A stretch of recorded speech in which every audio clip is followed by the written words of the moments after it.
अपेक्ष में मैं अवगत कराना चाहूँगा कि एक हमारे मुल्क की बहुत बड़ी नेता, बहुत अच्छी नेता हमारी माननीय स्मृति ईरानी जी, मैं 6 महीना मुसलसल दौड़ा उनसे अपॉइंटमेंट के लिए।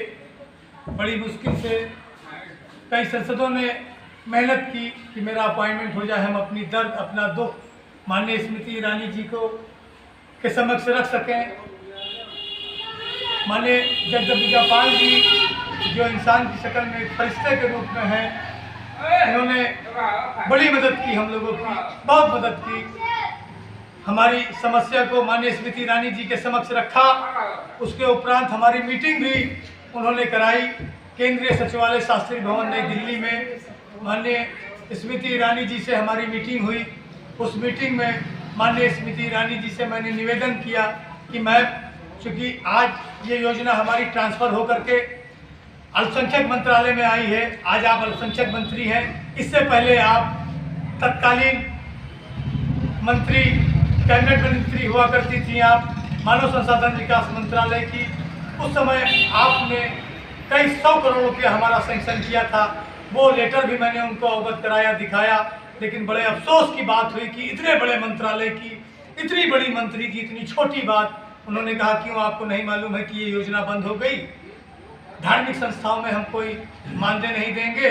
मैं पूछना चाहूँगा माननीय स्मृति ईरानी जी से कि पूरे हिंदुस्तान में मदरसा आधुनिकीकरण योजना, जो आपके पूर्व भारत रत्न से सम्मानित हमारे बेहतरीन एक इंसानियत की मिसाल माननीय अटल बिहारी वाजपेयी जी द्वारा दी हुई ये योजना जो उन्होंने दिया था, आप उनके सपने को चकनाचूर कर दिया।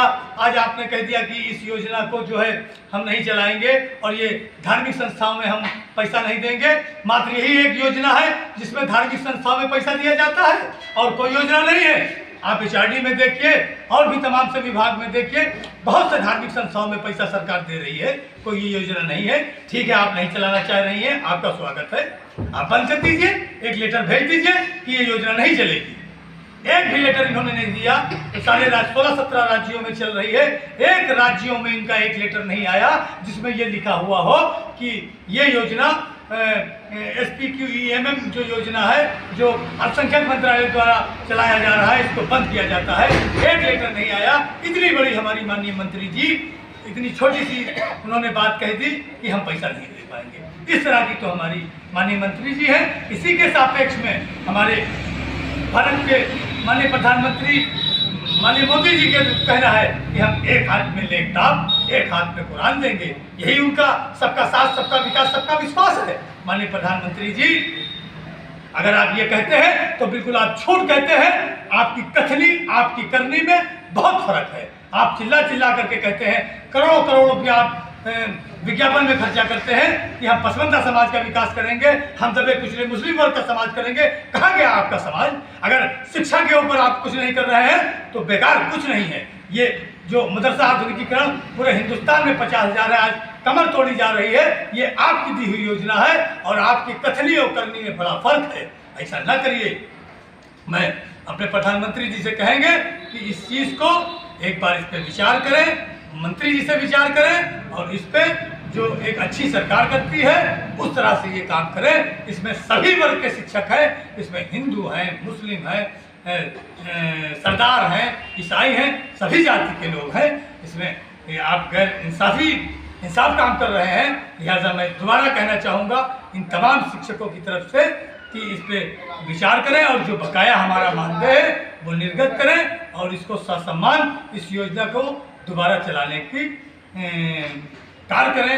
इन्हीं अल्फाज के साथ आज दिनांक 8/10/2023 बदला चौराहे पर मदरसा आधुनिकीकरण शिक्षकों की समस्याओं के संबंध में एक बड़ी ही महत्वपूर्ण बैठक यहाँ पे हुई। इस बैठक में मुख्य रूप से मदरसा आधुनिकीकरण तकरीबन 21,000 शिक्षक जो कार्यरत हैं, इनको पिछले 5-6 वर्षों से भारत सरकार के द्वारा जो केंद्रांश नहीं दिया गया है उसके संबंध में और उत्तर प्रदेश सरकार के द्वारा जो 40% राज्यांश दिया जा रहा है जो अब नहीं दिया जा रहा है, इन सब समस्याओं के संबंध में एक मीटिंग हुई है।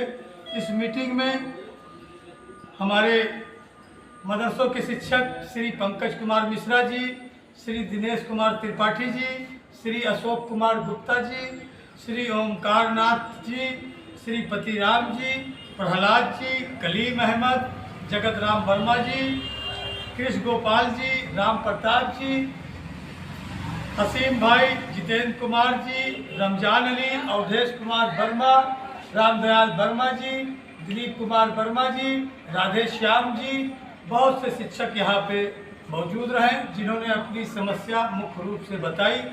इसके सापेक्ष में यहाँ एक कार्यक्रम तय हुआ है।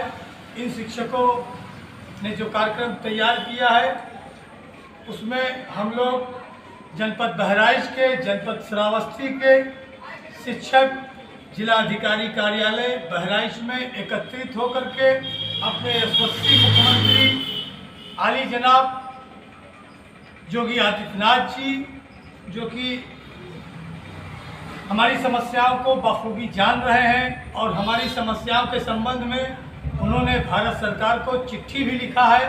इसके लिए समस्त शिक्षक उनका सदैव ऋणी रहेगा।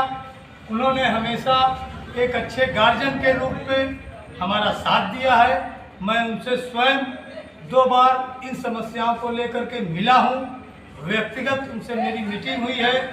2000 लास्ट मीटिंग जो हुई है माननीय मुख्यमंत्री जी से, वो 12 मार्च 2020 को हुई थी। उन्होंने हमसे वादा किया था और कहा था कि मदरसों का आधुनिकीकरण होना चाहिए। मदरसों में कार्यरत जो हमारे गरीब वर्ग के बच्चे हैं उनको भी समाज की मुख्य धारा से जोड़ना चाहिए और आपका कार्य करेंगे। आपकी लड़ाई अच्छी है, आपकी डिमांड अच्छी है और उन्होंने किया भी। इसके लिए मैं उनका सदैव शुक्रिया अदा करेंगे। लेकिन उसके बाद से मैंने कई बार आवेदन किया, कई बार मीटिंग के लिए मैंने मेमोरेंडम भेजा, लेकिन अभी तक दोबारा मीटिंग नहीं हो पाई है। हम लोग बहुत परेशान हैं। शिक्षक हमारा कुड़ कुड़ करके मर रहा है। एक एक पैसे की समझ लीजिए समस्या है हमारे शिक्षकों के लिए।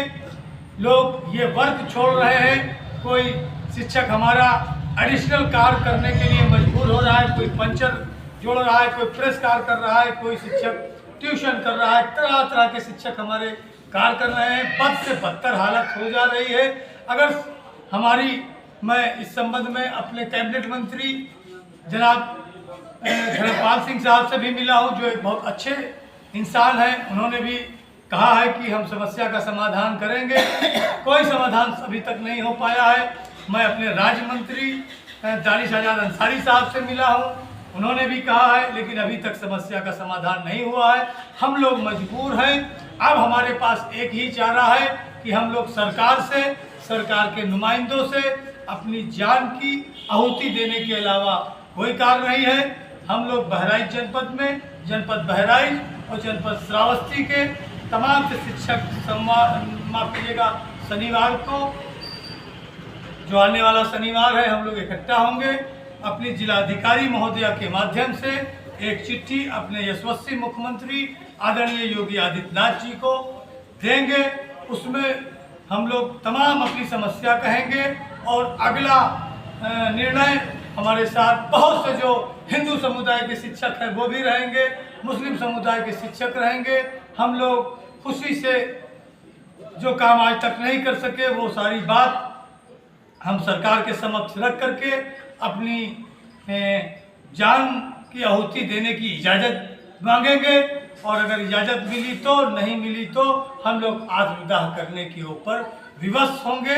यही हम लोगों का लास्ट एक हथियार है जो हम लोग आने वाले शनिवार को अपनी डीएम साहिबा के समक्ष अपनी समस्या रख करके उस दिन हम लोग कोई निर्णय लेंगे। इसी संबंध में आज हमारी मीटिंग थी। हम लोग काफ़ी परेशान हैं। तमाम से हमारे साथियों ने लखनऊ की सरजमी पे धरना प्रदर्शन किया, दिल्ली की सरजमी पे धरना प्रदर्शन किया, लेकिन कहीं कुछ नहीं हो रहा है।